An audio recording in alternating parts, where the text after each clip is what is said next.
David Wilson. How you doing? Colin Hall. How you doing, David Wilson? I'm doing great. How are you doing? I'm pretty good. I'm off to India tomorrow, so I'm pretty excited about Nice. that. You're flying to India, I as they am. say. Yeah, Even on a plane this time. I'm not going to go on a boat. You know. Couldn't afford that much time off work. Yeah. No. No. No. No. I No. wonder how long a boat would take. Slow boat to China, slower boat to India. I think that's an old saying, isn't Yeah, it? No. I'm guessing it'd be like a few weeks. Years. That's in a canoe. Dinghy. I'm taking a dinghy to India. Oh man! All right, so look, you're coming to Regina, I am coming to Regina. That's way closer than India. April 28th. Is that right? Oh I shit! think that's right. Yeah, it's the Yeah, last weekend of April. last weekend Saturday of and April. Sunday. Saturday, Sunday, last weekend. Yep. Is there? Are we doing one workshop Saturday, one workshop Sunday? Is that how that's going down? Or indeed, one of them is focused on voice, and the other is focused on breath. You can come to both. You can come to one or the other, Hmm. and they certainly do complement each other. So if I'm woefully unprepared for this interview, but Awesome. I think that the one on voice is second, the one on breath is first. I believe so, because if you do want to take both for empowerment, speaking your mind, respiratory health or vocal health, that tends to be the way. If we were doing one workshop, that would be the order of things. Yeah. Because we find with voice work, if you get the body and breath talking and working together, then there's a safe place for the voice to live. And those of us who think we're not singers or feel we don't chant very well, we do the breath and body work, and all of a sudden we're chanters, we're singers. Our voice is stronger, our voice is deeper, our voice is more commanding. So we decided to do it in that order if anyone wants to take both, which would be super awesome. Mm-hmm. There's this whole, I think, like one thing I noticed when I took, I can't remember which one it was. You've been here a few times. One of the workshops I took with you, I found that the week after, and it was like a full week, everything I said, I was just like, I had this sense of command and sort of Yes, power in my voice that nice. it's weird. It actually still it comes back from time to Yeah, time. I get like there's moments where I feel like I'm really putting my breath behind my voice, yes. and it is super empowering.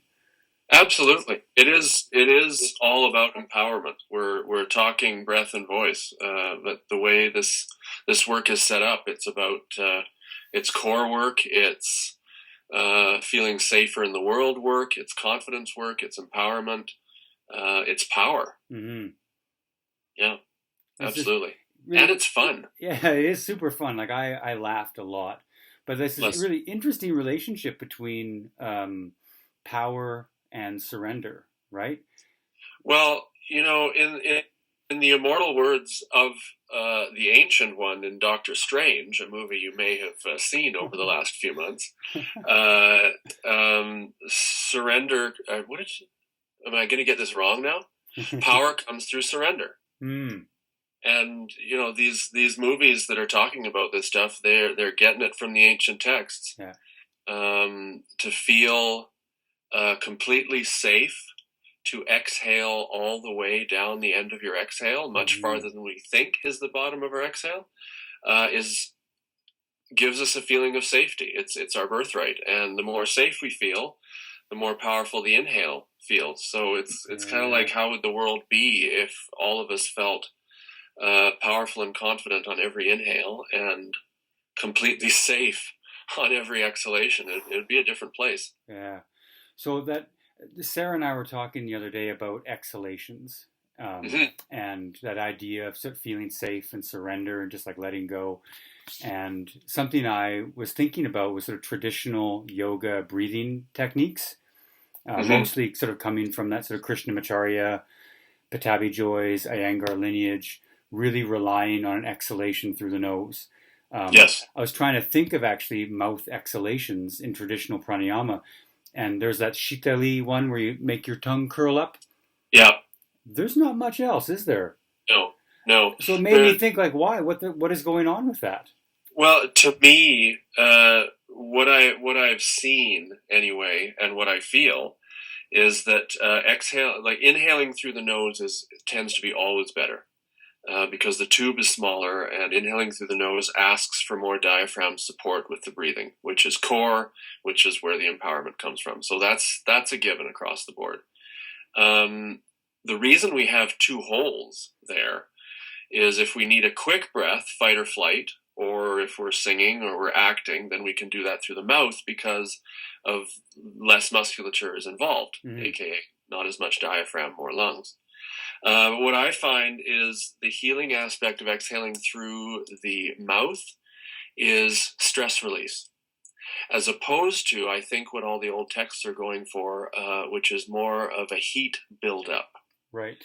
So we keep our mouth closed, especially in Ashtanga, power yoga type activities, which is great for Canadians because we need more heat than the Indians do, really. Then we keep our mouth closed, we exhale through the nose. But if we want to relieve stress or panic attacks or test anxiety, etc., then the exhaling through the mouth has a different effect on the nervous system because it's a complete release. And also, often, us Canadians, we have sinus stuff going on. So we can't get that same release through the nose. It is possible to get that surrender release through the nose, but not very many people can do it right off the bat. It takes lots of practice. Whereas through the mouth, we let it go. Definitely a feeling of slipping from the sympathetic nervous system into the parasympathetic nervous system. So that's how I go at it. So I'll be doing some pranayama, odds are, in the breath workshop. And then tying that into natural breathing and how if we get our breathing back to the way we were when we were babies, then the pranayama practice is not only safer but more effective. Right. That sounds like it's going to be kind of fun stuff. Yeah, I think so. I mean, I always have so much fun when I come to the Bodhi universe. I know you're going to have less fun, though, because I won't be here this time. Well, that's true. I won't have your smiling face in the corner, and I'm going to miss that. But, it'll be a space for another person. That's true. That's true. So to everybody out there watching, I am going to give up my space in the workshop for you. Oh, come one, come millions. All right. Well, David, it's really nice to chat with you. You too. Thank you. Yeah, I wish I could be here. I'm actually kind of bummed out that I'm going to miss. We don't get to hang out very often, so I'm bummed out that I'm going to miss you. Yeah, well, have a wonderful time in India. I plan on it. And so, everybody, last weekend in April, The Joy of Breath and the Joy of Voice with David Wilson. I'm going to say April 28th, 29th. I'm not 100% sure on that. Me neither.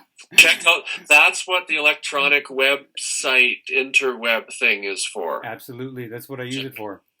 Yeah. Right on. Have a great rest of your day, David. You too, Colin. We'll see you soon. Thanks for making some time for me. Okay. Right on. Bye-bye. Take care. Take care.